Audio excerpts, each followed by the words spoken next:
so I've gone ahead and casted on a few needles and knitted a few rows. Now it doesn't really matter how many needles or rows you do to start off with, but for the heart, so if you look at the graph pattern for the heart, we will be doing the heart e-wrapping over 19 needles. I would definitely recommend casting on way over those many needles so it doesn't fall on the edge of your swatch, okay? But again, you can make a repeat of the e-wrapping.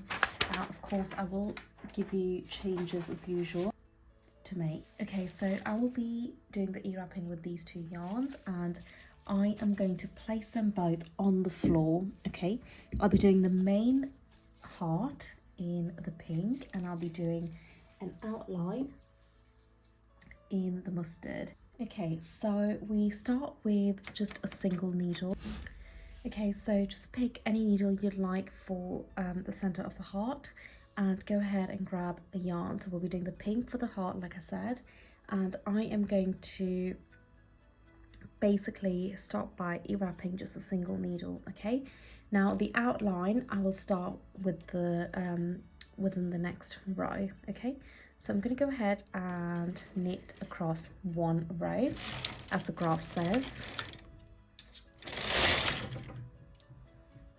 Okay, so on the graph now we increase the e-wrapping by one needle on both sides, so we're e-wrapping on 3 needles. Okay, now because we are doing the outline in the mustard, I'm going to go ahead and select an extra needle on both sides of those needles. Okay, so I will be using 2 ends of the mustard for the outline, so just 2 of these, and I'm just going to tie the short end and e-wrap just the outer needle. Okay, then we're going to do 3 needles for the pink heart, and then on the right hand side we are also going to do the mustard outline. Now the reason I'm using 2 different cones for the outline is because I've got them far apart and I don't want a float. Okay, so just grab 2 cones of whatever color you're using for the outline, and we've gone ahead and done the e-wrapping like so, and go ahead and knit across one.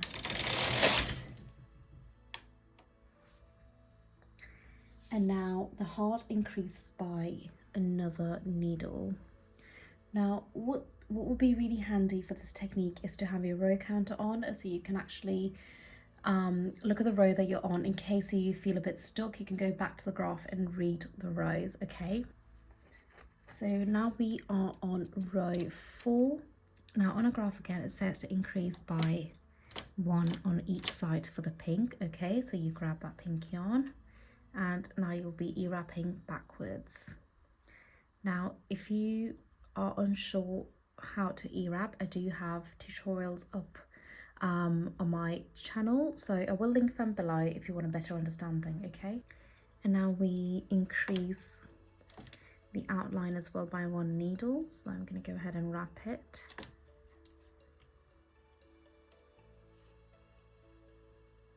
Like that, and then knit 1 row.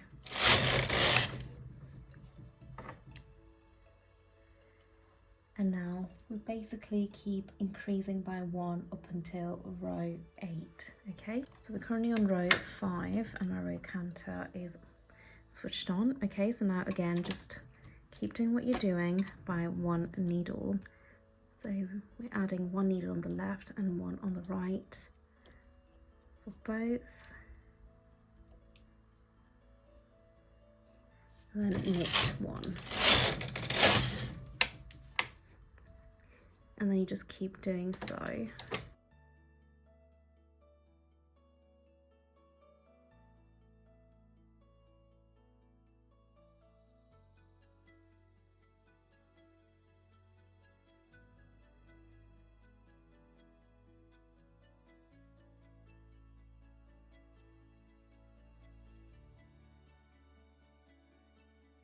Okay, so now we are on row 8, and it states that after we do the e-wrapping we knit 2 rows. Okay, so we knit 2 rows the same needle and then we increase. Okay, so Let's do the same thing now.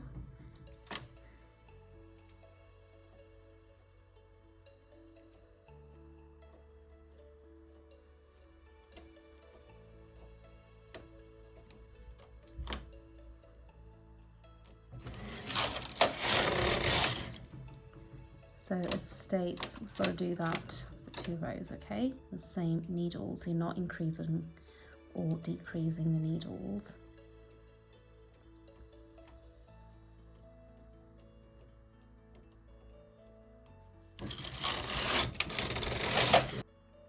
And then on row 10, you go ahead and do an additional needle on both sides.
So that's what it's looking like.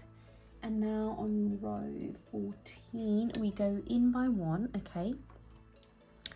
So that means we just select 1 less needle. So the mustard will go in by 1, okay? And then so will the pink.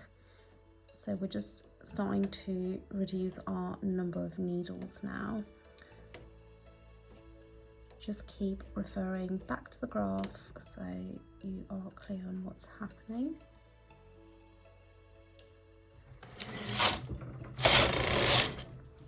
Okay, so we keep doing so until we get to row 16. That's when we break it apart from the center.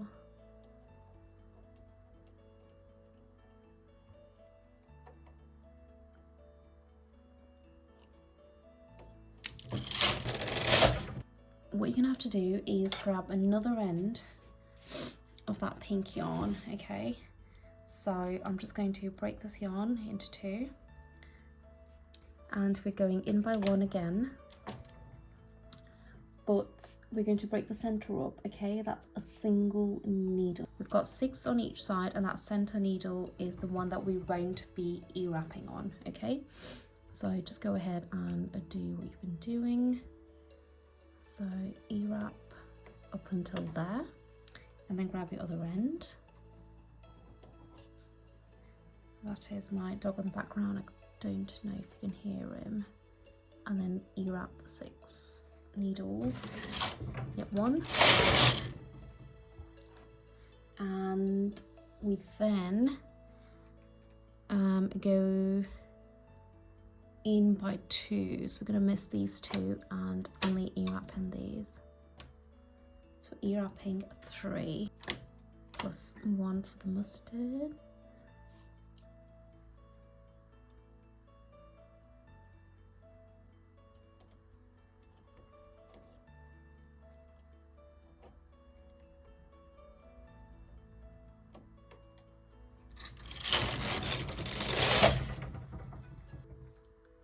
And we can just end with just the mustard yarn, okay? So it'll be on top of that pink, so it creates an outline all the way to the top. And that's your heart. Now what we could have done is actually we could have introduced some mustard down here as well, okay? So it's a trial and error really. If I just give this a little chop. So you would just pull these ends to the back, okay, to the other side of the knit. So changes you can make is doing the E-wrap slightly differently, so using, you know, every other needle instead of doing it on all needles. You can use more ends like we've done here. We've used 2 ends for the mustard. If you go back to my E-wrap tutorials, it will give you some ideas of different ways of E-wrapping, okay? So this, you can start off with the basic, and then when you create a bit more complicated patterns, you can use the different E-wrap techniques to add a lot of texture and depth to the pattern itself. Again, just go back to my tutorial so you understand what I'm trying to say to you. You can obviously add more colors than we have. Now within your graph, you can color it into different colors, and you can do sections of it basically, okay? So again, you could do maybe like half of this in the pink, the other half in like blue, and then so on, okay? So you can add different colors. So you can also combine this with fairisle, okay? So what that will give you is a slightly flatter texture in comparison to your E-wrapping. So say you were doing just one pattern all over your swatch, okay? You were doing this heart, for instance. You could actually combine this with fairisle above this. It gives you a slightly different texture to the fairisle itself.